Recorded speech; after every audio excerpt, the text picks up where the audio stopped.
Deputadas, público que nos acompanha das galerias, assessorias, aqueles que nos acompanham pela rede Alesp. Quero aproveitar aqui o grande expediente para retomar o debate sobre a denúncia apresentada ontem pela Procuradoria-Geral da República.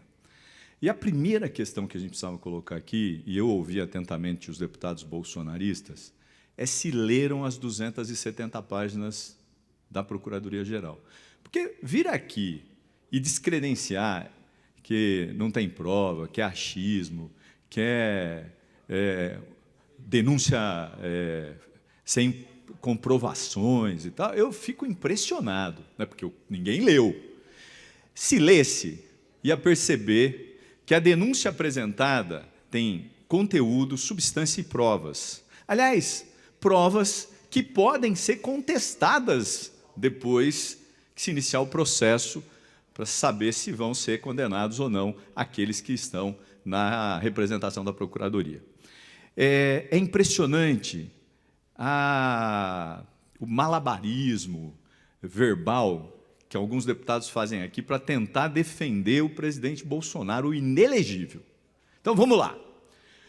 Um deputado vem aqui para falar da Polícia Federal. A minha Polícia Federal é melhor que a Polícia Federal de hoje. E depois termina dizendo, nós precisamos defender as instituições. Bom, se a Polícia Federal é uma instituição, qual é a instituição que está se defendendo aqui? A dele ou a atual? Aliás, a gente podia olhar o que a Polícia Rodoviária fez no processo eleitoral. Alguém esqueceu as blitz para impedir que os eleitores fossem às urnas?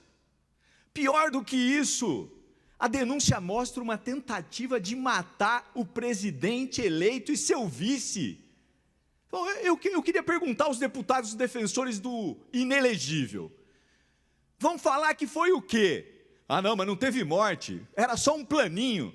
Eu fico ouvindo aqui e acho que nós estamos brincando de historinha da carochinha, né? Porque assim, não teve depredação, as pessoas estavam com Bíblia e terço. Eu fico imaginando a pessoa que estava com Bíblia e terço, subiu no monumento, arriou as calças para fazer suas necessidades. Eu fico imaginando aqueles que jogaram extintores ou que quebraram vidros, o que faziam com a Bíblia e o terço. Eu sou um cristão, eu não posso acreditar nisso. Eu não posso achar que as pessoas querem tapar o sol com uma peneira, aliás, uma peneira que tem buracos. Nós vamos ter a oportunidade de ouvir a defesa de todos. Aliás, eu quero ouvir a defesa do inelegível sobre as urnas, que voltou de novo a acusar de fraude as urnas eleitorais. As 4 linhas do gramado, deputado Suplicy, nosso sempre senador, parece que elas são invisíveis para o bolsonarismo, porque quem vai fazer reunião com os embaixadores, que levou a inelegibilidade, defender que as urnas foram fraudadas, bom, depois ele recuou, ficou com medo, né, foi orientado, agora voltou de novo, talvez para poder mobilizar sua base, né? Defender a democracia significa defender as instituições, os instrumentos democráticos, o que o bolsonarismo e o Bolsonaro não fazem. Aliás, ao contrário, a extrema-direita tenta destruir as instituições. É disso que nós estamos falando e é disso que agora a primeira turma vai se debruçar para analisar as 270 páginas, que, aliás, eu queria sugerir que quem pudesse ter acesso, fizesse a leitura. Primeiro, para saber quem é que está com a verdade. Se é aqueles que vêm aqui e dizem que é o achismo, ou se é aqueles que estão dizendo que tem consistência e materialidade. Se entendemos a materialidade, primeiro, que essa história do dia 8 não começou no dia 8, começou já lá atrás, com a questão das urnas, quando tem depois com a mobilização na porta dos quartéis, das polícias, dos tiros de guerra, depois com a ideia de que, como teve a vitória do Lula, era preciso arquitetar um golpe, ou até a morte. E eu fico pensando como é que um cristão pode defender a morte de uma pessoa. Até porque a Bíblia diz, não matarás. Mas eu vejo aqui que isso não está posto, porque era possível sim matar. Aliás, os instrumentos de Estado foram utilizados para acompanhar os passos de um ministro do Supremo, de um presidente eleito, de um vice eleito. Do que nós estamos falando? Nós estamos falando de banalidade, das histórias da carochinha? Não é possível. Nós estamos falando de uma gravidade enorme, em que pessoas planejaram, arquitetaram escreveram uma minuta encontrada com aquele que está também sendo denunciado, que já é deputado. E é impressionante, né? Porque, assim, a forma de atacar é o jeito que se tem para se defender, né? Eu fico olhando. Olha só, eu não vi, na história do Brasil, o juiz acusador virar ministro. E muito menos um outro virar deputado da oposição. Mas aqui vale tudo, né? Então, nós precisamos olhar exatamente o que aconteceu nesse período. Porque o dia 8 não foi uma visitinha a um espaço que estava lá aberto, né? Uma visita no museu, não foi. Foi uma tentativa de destruir a democracia, isso é gravíssimo. Agora, aqueles que querem passar a mão e dizer, não, que é isso, o inelegível defendia tudo dentro das 4 linhas, o problema é que as 4 linhas são invisíveis para ele, porque quem falou contra as urnas eletrônicas, quem aceitou ter minuta de golpe, quem planejou ou sabia do plano para poder matar presidente e vice-eleito e ministro, nós estamos falando do quê aqui? Nós vamos enganar quem? A bolha de vocês? Agora, nós vamos ter a oportunidade de passar limpo essa situação. Essa e outras.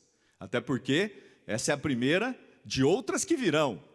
Aqui deputados lembraram a questão da carteirinha da vacina, as joias. Ou nós vamos esquecer? Ninguém esquecerá o que foi o Brasil sob a tutela do Bolsonaro e a tentativa de golpe. E aqueles que defendem, golpe só se tivesse materialidade, se o exército, mas é claro, o exército não topou. Aliás, o responsável pela Marinha também está no processo, porque esse topava, disse que aceitaria. Nós mexemos com as grandes instituições desse país, nós tentamos destruir a democracia, tendo o inelegível capturando as estruturas de Estado. Aliás, eu aproveito aqui para retomar um debate que eu faço sempre. Nós tivemos a oportunidade, deputado Luiz Cláudio Marcolino, deputada Mônica, Paula, Suplicy, Meca, Conte Lopes, Campetti, de ouvir no Colégio de Líderes o PGJ, de ouvir no Colégio de Líderes o comandante Cássio, de ouvir no Colégio de Líderes o doutor Arthur, da Polícia Civil, para tratar de um tema gravíssimo, o envolvimento de setores da polícia com o crime organizado. E é sobre isso que a gente está falando. Quando a gente fala de crime organizado, a gente tem que entender que tem muita gente envolvida. E eu espero, sinceramente, tive 2 conversas importantes. Com o coronel Fábio, corregedor da Polícia Militar, uma rápida conversa com o doutor João, corregedor atual da Polícia Civil, que veio aqui, e com o controlador. E eu espero, e disse isso a eles, que a gente possa, de fato, depurar, para que a gente possa sim defender as instituições, como nós sempre defendemos. E aqueles que vêm a esse microfone atacar o PT, precisam rever a sua posição.